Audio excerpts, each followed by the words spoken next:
Well, good afternoon and welcome to the Healthy Habits Eat Well webinar series, taking place every Thursday from March 10th through April 28th from 12 to 12:50 p.m. We are so excited to have you all with us today and so pleased with the turnout. We're expecting close to 200 to join us today. I'm Julie Chavdi, Health and Wellbeing Program Manager at USC Work Well Center, formerly the Center for Work and Family Life. And we are getting ready to officially announce our new name very soon. So stay tuned. It's our pleasure to spend the next 50 minutes with all of you. So a few housekeeping items. We would like to invite you all to stand if you're able to and stretch anytime during today's presentation. So feel free to get up, move around, shake it out. Your audio is muted to minimize any background noise until we open it up for Q&A. But feel free to use the chat function to make comments or the Q&A function, and our presenters will assist in responding and will also be asking the questions live at the very end of the webinar. This webinar is also being recorded and will be archived for sharing on the Healthy Habits Eat Well page that you use to register for the series. So stemming from the success of last year's Healthy Habits webinar series, where we had over 500 registered for each session, we are now celebrating National Nutrition Month and collaborating with campus partners to do a spinoff called Healthy Habits Eat Well. Access and availability of healthy foods and beverages play an important role in your overall health and well-being.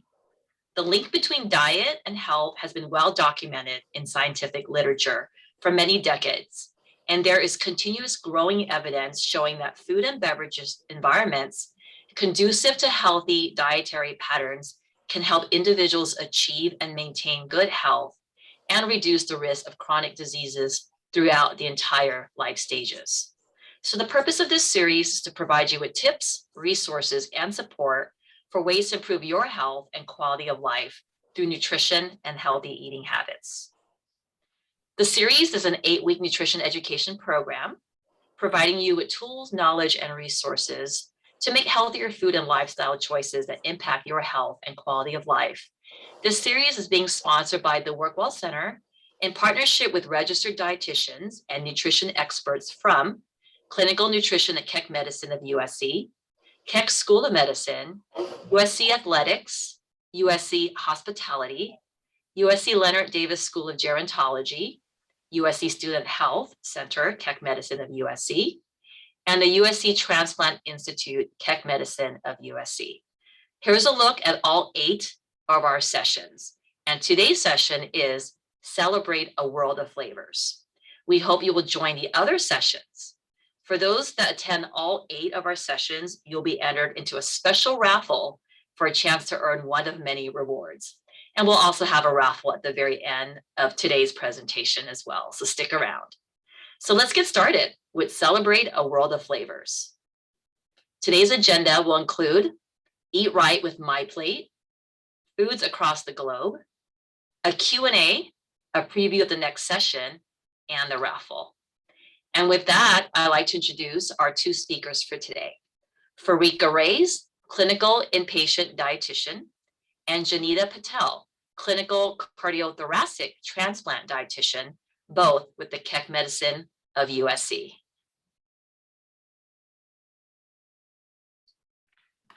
So I'll turn it over to you, Farika and Janita. Well, good afternoon, everyone. Thank you for joining us. I'm Farika. Just a little fun fact about myself. I was born and raised in Indonesia. You see that my hair is no longer like that. I just donated 12 inches of my hair just last week. But anyway, we both love to travel and eat local dish. So this topic is really wonderful.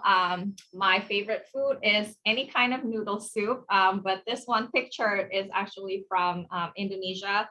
It's a chicken noodle soup, but it's yellow because of the turmeric. In our province, a lot of food is actually cooked with turmeric. I have been a dietitian since 2005, and 10 years of those were at Keck. And I'm Janita. I've been working at Keck Medicine for the last 6.5 years. I work with primarily lung transplant patients when they come into the hospital and outpatient as well to help them with their nutrition.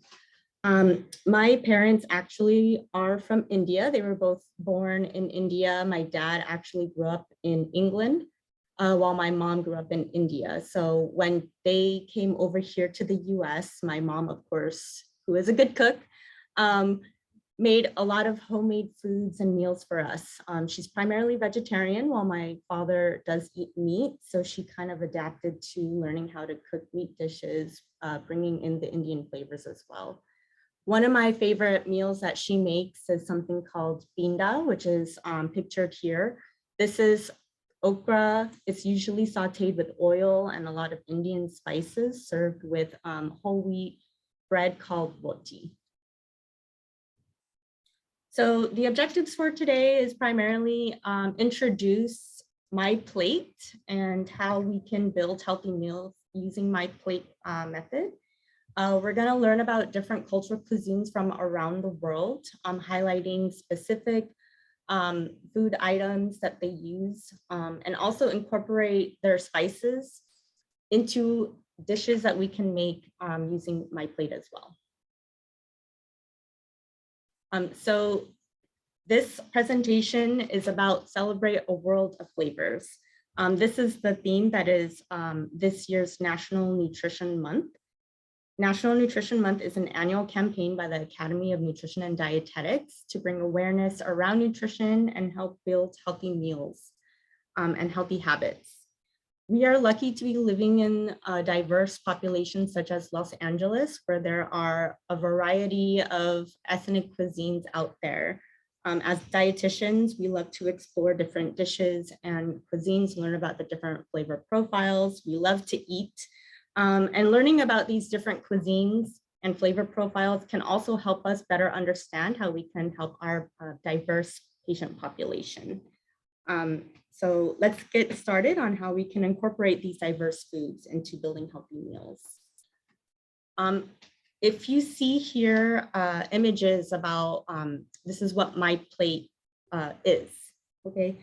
So MyPlate was used to create healthy meals. It was used to help incorporate the dietary guidelines for America, which is updated about every 5 years by the US government. And it is an easy to follow tool. Previously, we were using MyPyramid, which can be confusing. If some people know about MyPyramid in the past, it can be a little bit confusing. So the Academy of Nutrition Dietetics created this easy to follow tool to help with building those balanced meals. So how can we use this to build our meals?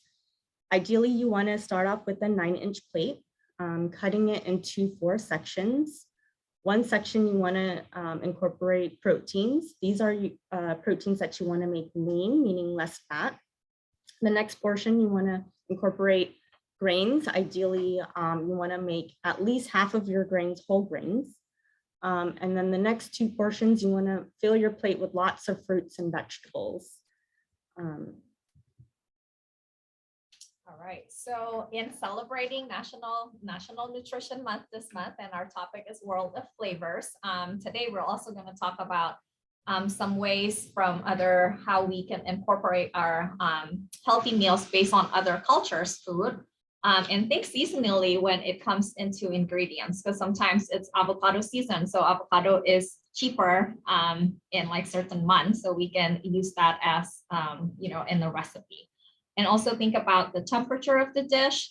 So for warm weather, we could maybe do gazpacho, which is a cold soup, or salad with whole grains, or spring roll. And when it's cold outside, maybe do soups or stew. We can also accommodate different budget, or if we have like food allergies or restrictions, maybe you're vegetarians, and instead of meat, then replace the meat with other protein, maybe beans or lentils. And lastly, we can also incorporate spices to reduce overall consumption of salt. All right, so when we look at this map, you can see how diverse food are across the globe. And as we go through each region, think about how you can use different food to build your own MyPlate meals. Also think about the food that you have tried or have been wanting to try from each region, and we can include that or include your favorite dish or vegetables as an example when we built MyPlate together. So the first region we will visit is Latin America, some of which include Mexico, South America countries like Chile, Argentina, Brazil, Colombia, Central American countries like Nicaragua, Costa Rica, El Salvador, and countries in the Caribbean like Cuba and Dominican Republic. In these countries, their protein sources are usually include fish, beef, chorizo. Actually, when I traveled to Peru, they had guinea pig as a popular protein choice. But think about dish like, I don't know if I'm going to say this right, but I'm going to try. This is a bean stew from Brazil, feijoada, which is a black beans cooked with meat. It's usually pork and beef. Fish like ceviche from Peru or encebolado from Ecuador. Brazil is very popular for the churrasco, and Argentina for their asado, which is like meat. A shredded beef like ropa vieja from Cuba, or sausage that we're probably familiar with, chorizo, right, from Mexico. Some typical vegetables consumed in this region include onions, tomatoes, including salsa or sauces, avocados, chayote, squash, or jicama. Some fruits include a variety of mangoes, pineapple, papaya, and jackfruit. And grains include rice, plantain, cassava, quinoa, or corn-based meal like pupusa, tortilla, or tamale. Yum, yum. Hopefully you're like having meal right now because all these pictures will make us hungry. All right, and some spices used in Latin America cooking, not exclusive in just Latin America. Some of these spices also used in other region cooking, but some of the popular spices used are coriander or cilantro. It is useful in marinades, dressing, salad, and in cooked dishes. And chili, which is used a lot for meat and curry. And there is a tip there. The hottest part of the chili is actually the seeds and the white internal membrane. So if you don't like it too hot, you can remove that part to create a milder flavor. All right, so now let's build MyPlate together. This is an example of like MyPlate already. As you could see, this is our arroz con pollo, which is chicken, and it has whole grain there, like rice. Also include vegetables already. As you can see, there are avocados, and then there's actually like tortilla in the back as well. So if we would, this is already like quite a complete meal. As you see, there are also vegetables on the side, but if we would create another MyPlate using different dish, if maybe anyone can put on the chat what you would do, as let's start with protein first. Can we see the chat or no?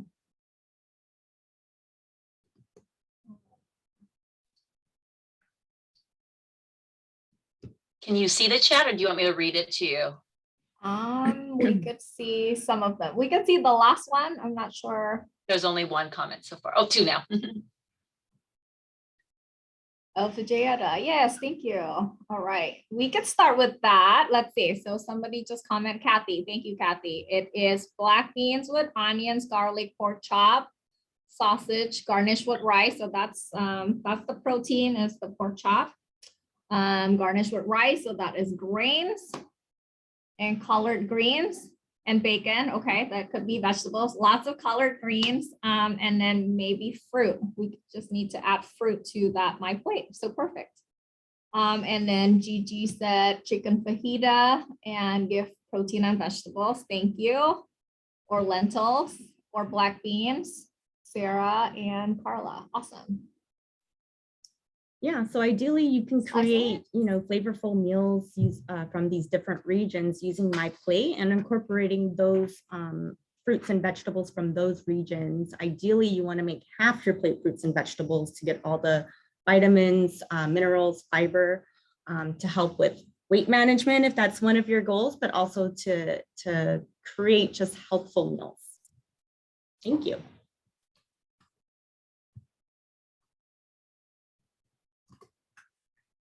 All right, so next we're gonna tour Asia.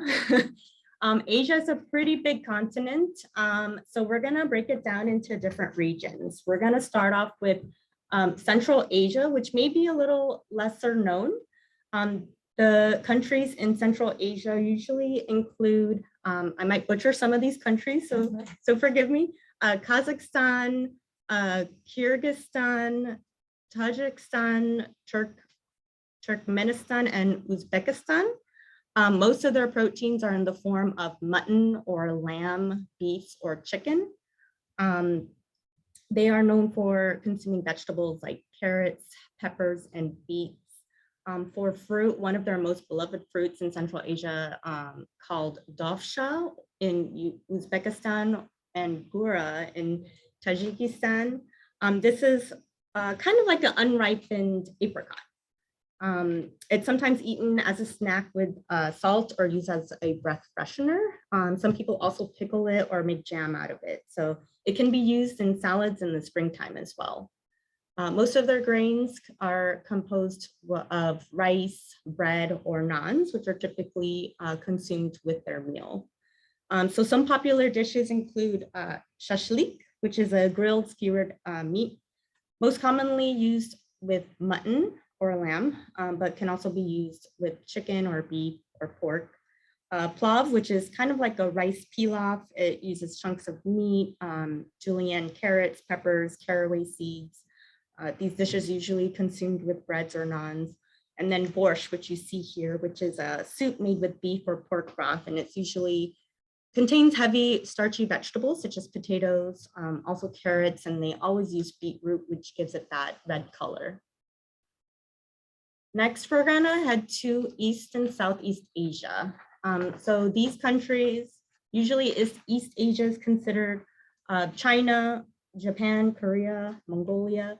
Southeast Asia usually consists of Indonesia, Malaysia, Philippines, Vietnam, Singapore, among others.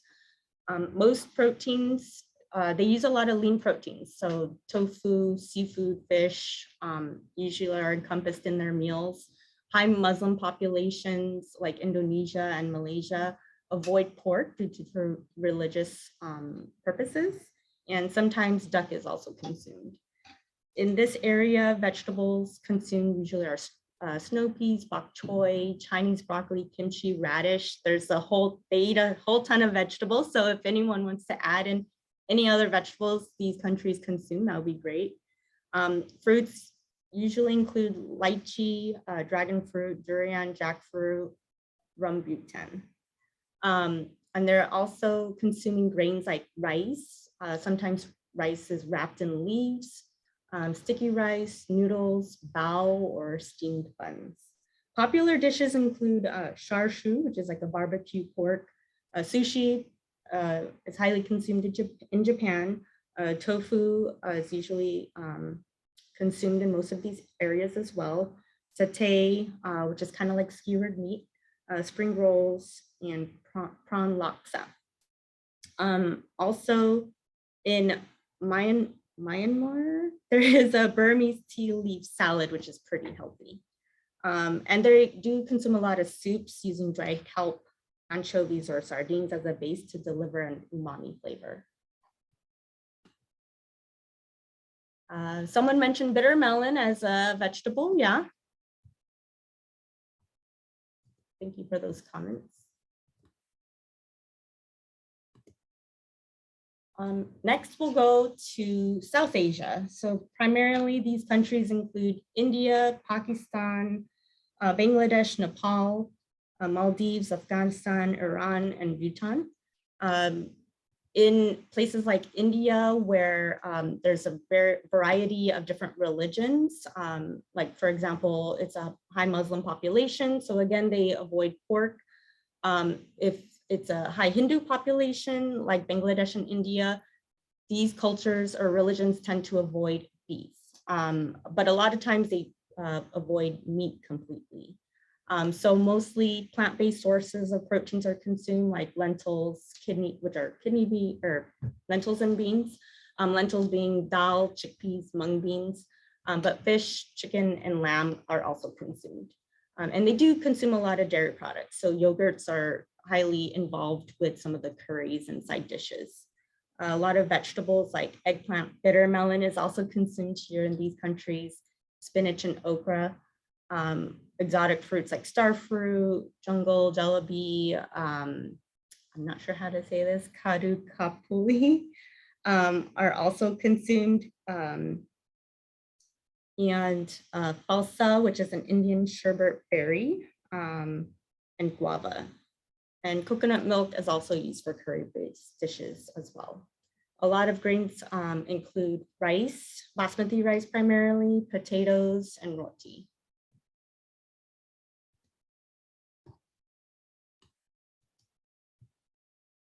Okay, and let's look at some of the spices these countries use. Back in the day, in Asian countries, a lot of these spices were used for medicinal purposes.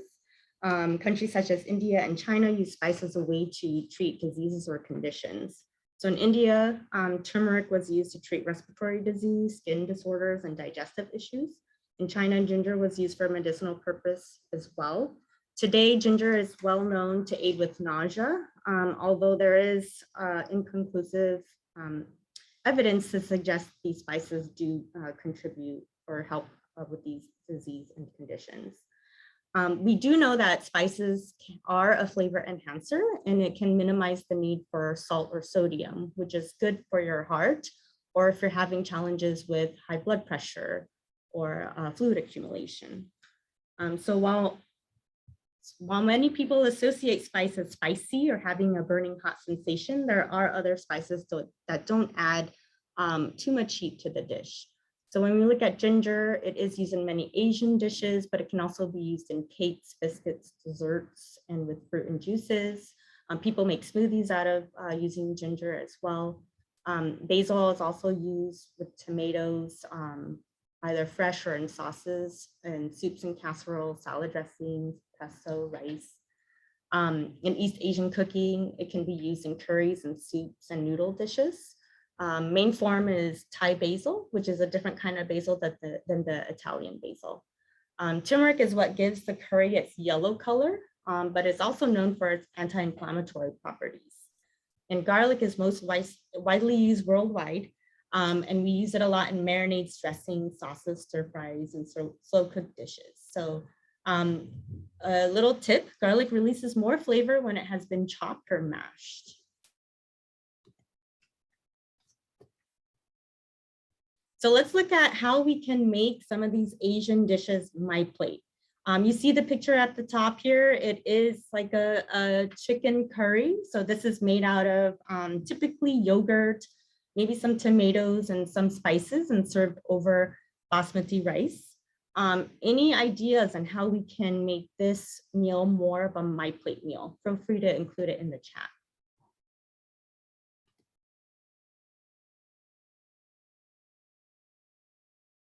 Oh, someone mentioned that a lot of these herbs can be easily grown on patios and pots here in Southern California. Yeah. Someone mentioned less rice and fruit on the side. Yeah, so you want to look at portion sizes sometimes of your grains. So that's a good idea. Adding some fruits and veggies. Yeah, maybe adding some spinach and some greens for sure. There is an Indian salad that we do eat sometimes with our meals. Just it's very simple, chopping up some onions, some carrots and cucumbers, adding a little bit of cumin, a tiny bit of salt, and shaking up, let it marinate for a few minutes, and it's ready to go. You can also include that as a side dish. Someone said using brown rice, quinoa, or other whole grain instead of rice. Yes. Okay, yeah, let's get down to the sushi one now. Yeah. Yeah, so at the bottom, we have sushi, mainly from Japan, although sushi isn't a common daily meal. It is well known to Japan. So here we have some fresh fish, some rice wrapped in some fish with seaweed, how can we make the bottom meal more like a MyPlate meal? Is seaweed considered a veggie? Yes, but it's usually not used like a lot. Like you don't use a lot of seaweed for. You wouldn't make a quarter portion of your plate Right. just seaweed. You Yeah. might want to incorporate other veggies. Only wrap, so I think they're more. Just eat sashimi on its own. Edamame, okay, yes, or maybe Adding some other fruit as veggies. well. Yeah, these are all great answers. Or side salad, maybe. There was a question earlier about mushroom as protein that we didn't get to address on when we talk about Latin America. We want to address that. It is not very high amount of protein in mushroom. I'm gonna say I think it's less than like a normal. I think you might have to eat Serving a size. ton of mushrooms to get a lot of protein out of it. So it's considered more of a vegetable, I think. Vegetable tempura, okay. And cauliflower rice, yeah. Great, thank you. Okay, let's go. Oh, and next we're going to travel to Europe.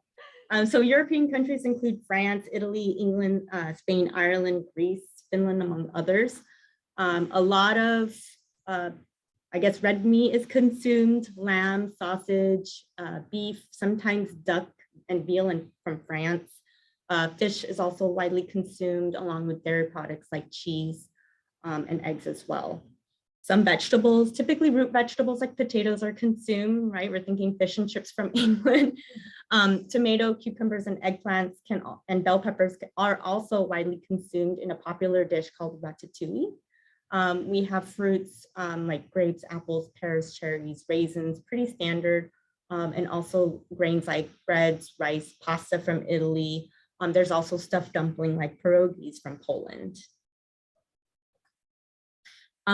Also, we're going to touch a little bit on the Mediterranean diet. This is one of the most popular diets in Europe in the Mediterranean area, which includes Greece and Italy and other countries that surround the Mediterranean Sea. This diet is typically lower in sodium, added sugars, and saturated fats. It does emphasize plant-based foods like whole grains, vegetables, legumes, fruits, nuts, and seeds. They do use high amounts of monounsaturated fats like olive oil, which is the main source of added fat that is used to prepare these meals. Monounsaturated fats can help lower cholesterol and also decrease the bad LDL cholesterol. Protein sources usually are pretty lean, using seafoods, legumes, and nuts as the primary sources of proteins. Seafood like salmon and nuts can contain a lot of good, healthy fats as well that are good for the heart. Some of the spices used in Europe include oregano, which is essential for Italian and Greek dishes, but it can also be used in cheese and egg dishes. Sage is often used when cooking veal, but can be used in stuffing and cheese dishes. This herb was commonly used in ancient Greece and Rome as a traditional herbal remedy as well.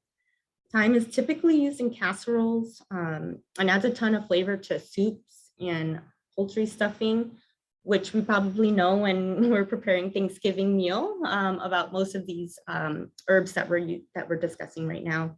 And rosemary, often used in marinades, sauces, also with stuffing and preparing with fish and poultry and soups.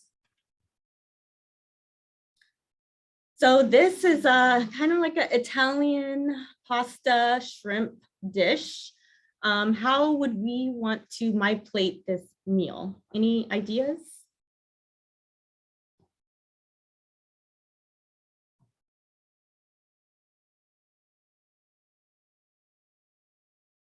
Someone said adding broccoli, yeah, or a side salad. Adding some fruit and a side salad as well. Make sure the pasta is whole grain. Awesome. Whole grain pasta or other alternative. Yeah, those are great answers. Sometimes you can add salads that do incorporate fruits as well. So you can kind of get a 2-for-1 there. Maybe adding less pasta. Yeah. Adding the shrimp here is pretty lean, so sticking to like lean chicken or fish as well are good for the heart. Also, you want to consider some of the sauces that you're using, maybe less of the creamy based ones, which are higher in fat, and using more of the tomato base, and incorporating all of those great spices.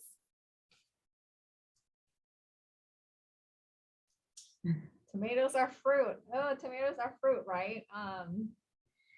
Fruit or It's, veggies? I mean, there's a debate. We can combine it as both fruits and veggies. Yeah. It's for on the this. same side of the plate. Yeah. All All right, we're gonna move on. Yes, let's travel to Africa next. This is the continent I haven't been actually, so I wish I'm actually eating some of these food there. All right, so some popular dish from Africa are tagine from Morocco, which is a chicken dish. Harira, popular in Morocco and Algeria. It is a dish made with chickpeas, chicken broth, and lentils, and it is also full of warm spices like cinnamon, cilantro, ginger, cumin, and turmeric. So as you can see, a lot of dishes in Africa use a lot of spices. And for breakfast, the dish shakshuka is popular in North Africa. It is made from onions, tomatoes, gently poached eggs, cumin, chili powder, smoked paprika, and garlic. Kitfo, which is a Ethiopian steak tartare. It's using pepper, anchovy paste, brown cardamom, and garlic powder to give its flavor. As far as vegetable, one of the most popular vegetable relish, it's called chakalaka. It is originated in South Africa, and it is full of veggies like cabbage, tomato, carrots, baked beans. It's also popular for fruits like dates and figs, and for grains, we'll see the picture of jollof rice later, but they also eat couscous, potato, pasta, cornmeal, which is called ugali, for bulgur and plantain. All right, let's discuss some of these spices that are used. As I mentioned earlier, there are a lot of spices used. We will just mention a few of them. Cumin is widely used in spice blends to season meat and vegetables. Parsley, a green leafy plant, sometimes confused with cilantro, can be used in its raw form as a garnish, or it can be cooked with meat, fish, chicken, and vegetables. And lastly, cinnamon is used to add sweetness to dessert and plantains. The spice has been suggested to help aid with diabetes. However, it is unclear to what type of cinnamon and what form, like brown versus whole, that was used in studies to determine its potential benefit. It could also be found in vegetable-based recipe, especially in root vegetables. All right. So this is jollof rice. As you can see, there's some type of meat there, rice and plantain. So it's very heavy carb. So how would we make this more like MyPlate meal?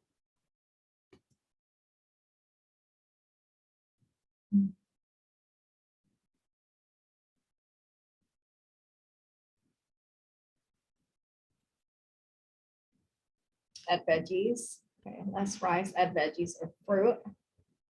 Tabbouleh, yes, thank you. Healthy fats like avocado to make more filling, or steamed veggies. Yes, thank you. Yeah, so I know in Africa they use a lot of different spices. So adding spice to some of these veggies, maybe when you stir fry them a little bit or steam them, you can add some garlic or fresh herbs and spices to also increase the flavor profile, so that, you know, we can decrease some of the starches, add in some of those veggies, and still have a tasty meal. Oh, someone said boiling the plantains instead of frying. Yeah, that's a good idea. Yeah, less fat. Very good. Thank you. Brussels sprout, yum, and salad. Adding couscous.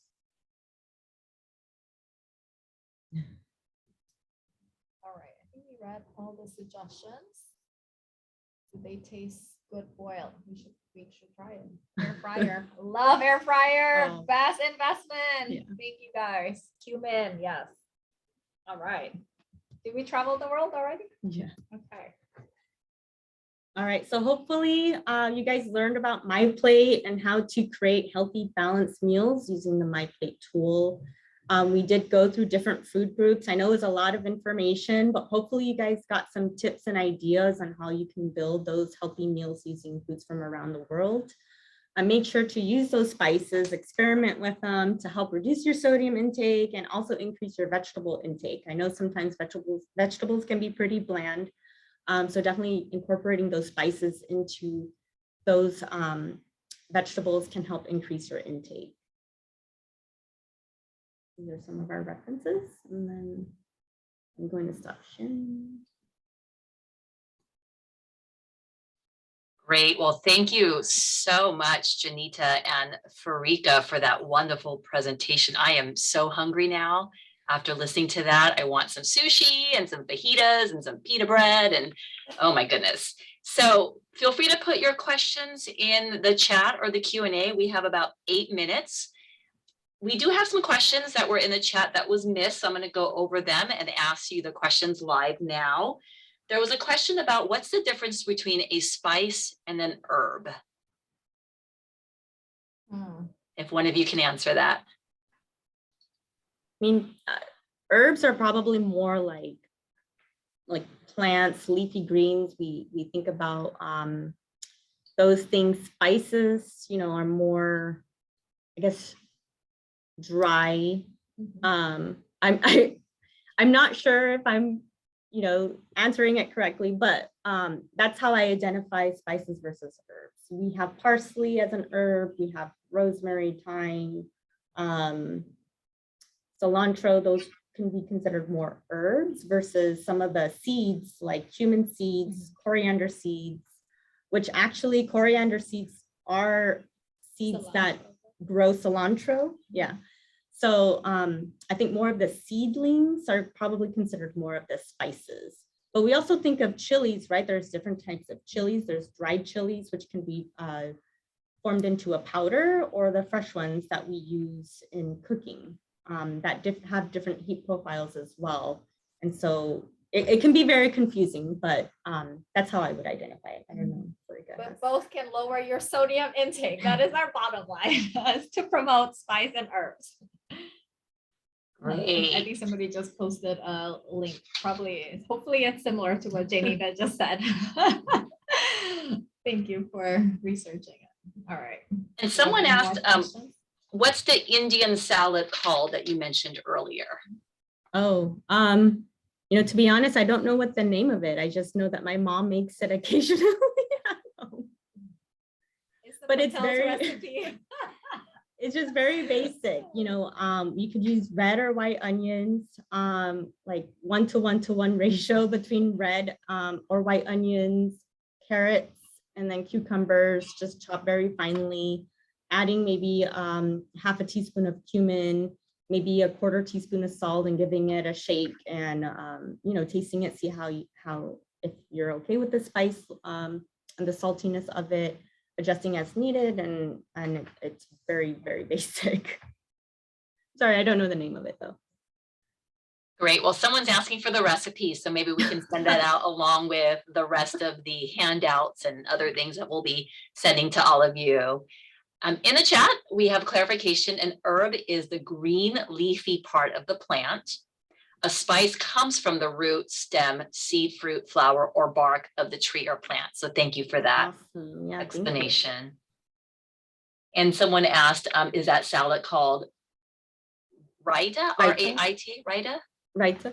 No, raita is actually, it's also a side dish, and that one's mainly used with cucumber, yogurt, garlic sometimes, some salt and cumin as well. And that's also very tasty and can be used as a side dish also. Another question. Is seaweed, when you mentioned that earlier in Asia, is seaweed considered a vegetable? It could be, but I don't think it's like a lot to make like MyPlate vegetable side, because it's only used as either like a wrap or part of soup sometimes. Well, actually, if you use it like a Korean dish, there's like a seaweed soup, that would count because it's a lot of seaweed. But when you just use it to wrap like, you know, a sushi or a roll, I wouldn't count that as, you know, like vegetable from that MyPlate side. There's also seaweed salad. Yeah, if you make it like in a larger quantities, yes. Oh, someone mentioned that the salad that I was talking about is called kachumber. Yeah, that's what it's called. Oh, yay. Thank you for Great. finding that. It's in the chat for anyone who wants to know. Another question for the two of you, or one of you to answer, is, are dried herbs preferred over fresh herbs? I mean, dried is easier to find, but no. I mean, fresh has like more flavor. Yeah, and actually you probably want to use less of the dried herb because it can be more concentrated, I think. But I don't think there's any real preference on, or as far as health benefits, which one is better. Great. And then just curious, since you're both are registered dietitians and deal with food all the time, and some other foodies on the line here, where can we shop for these various ingredients? Because I know some of them you can't find in your regular Trader Joe's or Albertsons, specific to these cuisines. Any suggestions from the two of you, or even from the chat, on where we can buy some of these things? I shop a lot in Korean market because they have like other like Asian ingredients as well. There is like an Indian market near my area too. Yelp is very helpful if you ever want to you know, find things. There's also where is it in Fairfax? Oh, like an Ethiopian, I don't know what that area is called, but like a lot of Ethiopian restaurants in that row. And they have like grocery store there too. Yeah, someone mentioned cash and carry and Artesia or Cerritos. Artesia is a big city, highly populated with a lot of Indian shops and cuisines and things like that. So that's a great place to go if you're looking to buy any kind of Indian spices. But I do know that there are a lot of little Indian markets in different areas. So Yelp is a great way to kind of search, you know, some of those grocery stores. Little Ethiopia, yes, thank you. Mm-hmm. And lots of great suggestions in the chat there too, with different places. I know by me, it's a huge Asian population. So we have like Ranch 99, we have Gia Market, Tokyo Central, like all around like the Gardena Springs area. Mm-hmm. Yeah. Yeah. Great. Any other questions before we wrap up? Let's see here. Torrance. Yeah, what's for dinner, everybody? Yeah. Please share. We'd love to hear if you try some of these dishes. Please share with us. In the future, we'd love to have a USD Healthy Cookbook. Go ahead. We also are going to be sending out some recipes, you know, that are culturally friendly. So hopefully you guys can try those out as well. Wonderful. Let's see here. There are some in the Q&A, which I seem like I can't see. Okay, I can ask it. The first question, how healthy is keto diet? I know lots of people on it and losing weight. So Janita and Farika. I think that is going to be addressed on one of the topic of the 8. I forgot which one. There's like one that discussed like all different diets. So we don't want to steal someone's thunder because it's on their agenda. So stay tuned on like the next upcoming week's topic. I believe that's, I can see it now. I believe that's session 8 on nutrition for health and longevity. So we'll make sure that's addressed April 28th. What are your thoughts on incorporating konjac and shirataki noodles in substitution for grain pastas? Are they considered healthy other than the low calorie factor? Let me see. I think the only thing I know about them is that they are low calorie and low carb, but I'm not sure what kind of vitamins and minerals they may have. So if you're looking for weight management or trying to cut out some carbs, then that would be a great way to reduce your overall calorie consumption. But as far as like their nutrition profile, I would have to look it up and review it. And one last question here. What is your favorite plant-based protein? Well, I'm Indian, so my Okay. mom makes a lot of dishes with lentils in it, and it's so tasty. And I've shared it with coworkers as well, and they agree. So any kind of dal, or my mom makes a mung bean dish as well that is very tasty. Tofu for me. I eat a lot of things with tofu. Wonderful. Well, thank you. I think that concludes our one more Q&A here. Oh, no, that was already answered. Nothing in the chat. Okay. Well, we want to do just a preview of the next session. And thank you so much, Janita and Farika, for sharing your knowledge and traveling around the world and taking us around the world and experiencing all these cuisines together. So well done. And thank you so much. So be sure to join us for our next session, which is St. Patrick's Day, March 17th. And of course, the topic will be Eating Green, presented by Cecilia Fay and Lisa Statner with Clinical Nutrition at Keck Medicine, USC. A few other things, just really quick to mention, for those that are eligible for attending today, you'll be rewarded with the 50 Vitality Points. And that will be through an email from Health Plans to confirm that you received your points. And for those of you who aren't aware, Vitality is USC's health assessment incentive provider. If you have any questions, you can reach out to USC Health Plans, and their contact information is on the slide. So thank you for attending today's Healthy Habits Eat Well webinar. Before we go to the raffle, we'll be sending you a survey to collect feedback on this session, as well as your interest for future topics. We'll send you a PDF of today's presentations and all the handouts, as well as Janita's and Farika's contact information if you should have further questions. So with that, we will now go to the raffle, and we are raffling off 2 Nutrition Smart Food Kitchen Scales today. And as a reminder, for those attending all 8 sessions, we'll have a raffle at the very end on our 8th session. So Suzanne has created this spin the wheel with all of you here today, and we'll go ahead and choose our 2 raffle winners. All right, are we ready to spin the wheel? There it goes.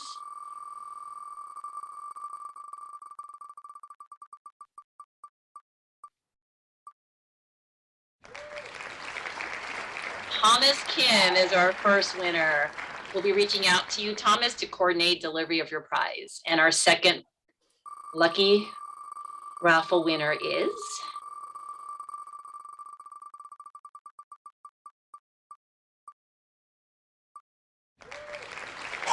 Ariana Varela. Congratulations, Ariella. And with that, we are done with today's presentation. Spread the word to your colleagues to attend next week and future sessions. And thank you very much.